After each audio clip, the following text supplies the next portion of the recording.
तो जैसे कि पहले भी काफ़ी वीडियोस मैंने शेयर किए हैं नेट पे। तो कुछ नए शौकीनों की ख्वाहिश थी कि मैं कबूतरों की पहचान शेयर करूं ताकि उन्हें कबूतर वगैरह परचेज़ करने में कोई मुश्किल ना हो। तो इसलिए मैं आप लोगों के साथ कुछ शेयर करने लगा। तो अच्छे कबूतरों में क्या देखा जाता है मोस्टली, चाहे कबूतर किसी भी नस्ल का हो, उसकी चूंच जो है वो बारीक और लंबी होनी चाहिए। ठीक है, उसकी नाक जो है वो बिल्कुल प्रेस होनी चाहिए साथ चूंच के साथ, और जो उसका सर है वो चूंच से आगे स्टार्ट हो, और ख़ासकर नरों के सर मोटे होने चाहिए। ठीक है, उनकी आंखें खुली, बड़ी, रोशन और तर होनी चाहिए। आंखों के नूर बारीक होने चाहिए, नूर के गिर्द रिंग होने चाहिए, और आंखों की ज़मीन साफ़ होनी चाहिए, ऊपर ज़रात का जाल बिछा होना चाहिए। ठीक है, और बाहर का जो डोरा होता है, आउटर रिंग जिसे बोलते हैं, वो भी मजबूत होना चाहिए, नुमाया होना चाहिए। इसी तरह कबूतर की पलकें बारीक होनी चाहिए। ठीक है, और जितनी खुली आंख का कबूतर होगा उतना ही अच्छा होगा। उसके बाद हम आ जाते हैं कबूतर के सीने पे। इस कबूतर का सीना चौड़ा होना चाहिए। ठीक है, शोल्डर उसके बाहर निकले होने चाहिए।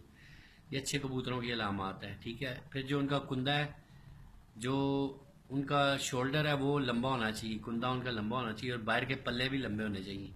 ठीक है, और पर के ऊपर पर चढ़े होने चाहिए, बगल से लेके आखिर तक पर पे पर चढ़े होने चाहिए, और आखिरी पर 10वां पर अंदर को आता हो तो बहुत अच्छी अलामत है। ठीक है, तो तीनों पर बराबर वाले कबूतर भी अच्छे होते हैं, 8वां पर लंबे वाले भी अच्छे होते हैं, 9वां पर लंबे वाले भी अच्छे होते हैं। ठीक है, तो ये तीन किस्म के पर ज़्यादा ख़ास तौर पे पसंद किए जाते हैं। उसके अलावा कबूतर का जिस्म मजबूत, मुलायम और लचकदार होना चाहिए। ठीक है, कबूतर की जो हड्डी है वो लंबी, कश्ती नुमा लंबी होनी चाहिए। ठीक है, और नीचे से चुभती हो। ठीक है, और जोड़ भी उसके मजबूत और बंद होने चाहिए, और ख़ास तौर पर जोड़ और हड्डी का फासला कम से कम होना चाहिए। ठीक है, इसके अलावा कबूतर की दुम पे मांस कम होना चाहिए। ठीक है, दुम उसकी एक पत्ते की होनी चाहिए, छोटी और बंद दुम होनी चाहिए। ठीक है, तो इसके अलावा